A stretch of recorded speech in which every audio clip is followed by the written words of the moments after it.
বিসমিল্লাহির রহমানির রহিম। রাব্বি জিদনি ইলমা। আমার আলোচনার বিষয় হলো সালাত কায়েমকারীদের জন্য 5টি পুরস্কার। সালাত কায়েম যারা নিয়মিত করবে তাদের জন্য 5টি পুরস্কার আল্লাহ প্রদান করবে। আল্লাহর ক্ষমা ও আখিরাতের সফলতা লাভের পাশাপাশি আল্লাহ তাআলা সালাত আদায়কারীদের জন্য আরও কিছু পুরস্কার প্রদান করেছেন। রাসূল সাল্লাল্লাহু আলাইহি ওয়াসাল্লাম বলেছেন, যারা সঠিকভাবে সালাত কায়েম করে তাদেরকে আল্লাহ তাআলা 5টি পুরস্কার প্রদান করবেন। তার জীবিকার কষ্ট দূর করবেন, তাহলে তার জীবিকার কষ্ট দূর করবেন এবং জীবিকার কষ্ট যদি দূর করে তাহলে তার কোনো অভাব অনটন থাকবে না, কোনো ধরনের অভাবিতা থাকবে না। এটা একটা পুরস্কার। তার কবরের সওয়াল জবাব সহজ করবেন, তাহলে তার কবরের সওয়াল জবাব যদি সহজ করে তাহলে সে তার জন্য এটা বিরাট বড় একটা পাওয়া।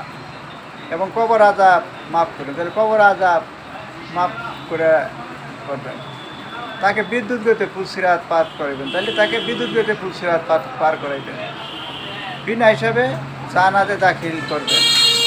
তাকে হাউজে কাউসারের পানি পান করাবেন, তাহলে তাকে হাউজে কাউসারের পানি পান করাইবেন।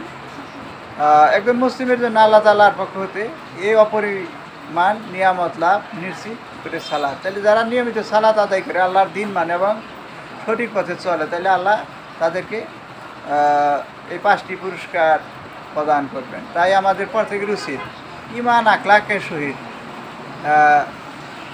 সালাত আদায় করা এবং আল্লাহ তাআলা যেভাবে সালাত আদায় করার জন্য রাসূলের মাধ্যমে আমাদেরকে নির্দেশ প্রদান করেছে ঠিক আমরা সেইভাবে সঠিক টাইমে সঠিক নিয়মে সালাত আদায় করব।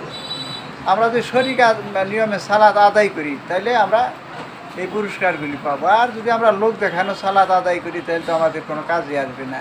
তাই লোক দেখানো সালাত আদায় করা যাবে না। আল্লাহর সন্তুষ্টি লাভের জন্য নিয়মিত 5 ওয়াক্ত সালাত আদায় করতে হবে, তবে আল্লাহ এই পুরস্কারগুলি দিবেন যারা সালাত নিয়মিত আদায় করবে। এই বলে আমার আলোচনা শেষ করছি।